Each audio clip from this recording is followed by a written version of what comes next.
This is the watershed runoff after last night's rain, which was less than 2 inches, but it was on the heels of the 2-inch rain we got 4 nights ago, so there's more runoff. And then after the change in terrain that we've made,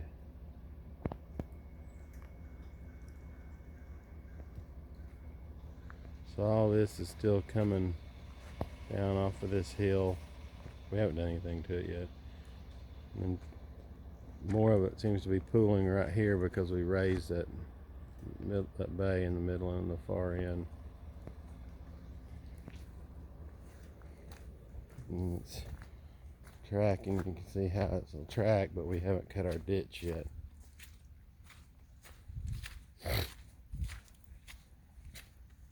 So none of it's reached the pipe. You can get an idea how wet this gets from the runoff,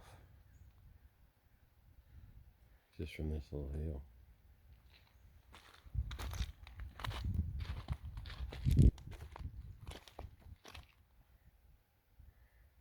So I'll take this as a really good sign. Any of the water that's there in this exhaust end of this ditch didn't come in from the intake end of the tile up there.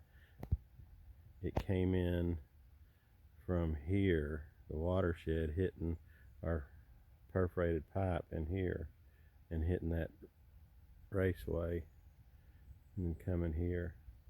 So all that's designed pretty well, and then there's apparently, because it's all dry, relatively dry up there, where before it wouldn't be.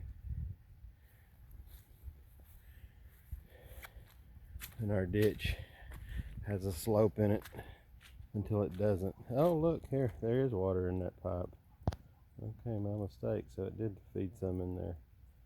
Success, success.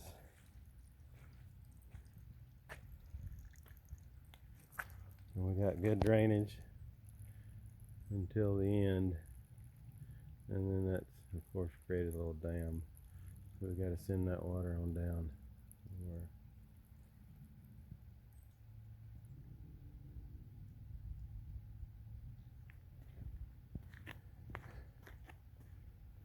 And here's how that water flows off of this side, which should be pretty easy to get into this ditch as it's already going. We should be right this side.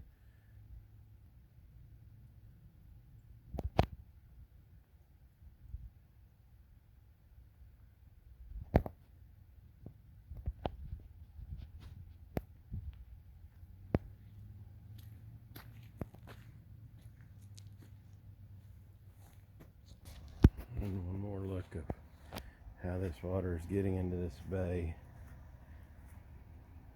It's a little bit wet here, but not so bad. So if we build that berm up like we talked about,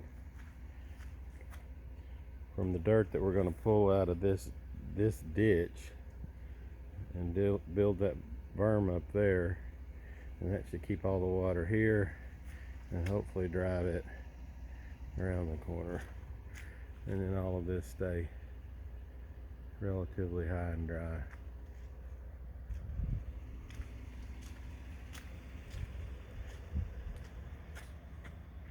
Right now you can see how the water's crossing about 10 feet in the bay over to the side. That's it.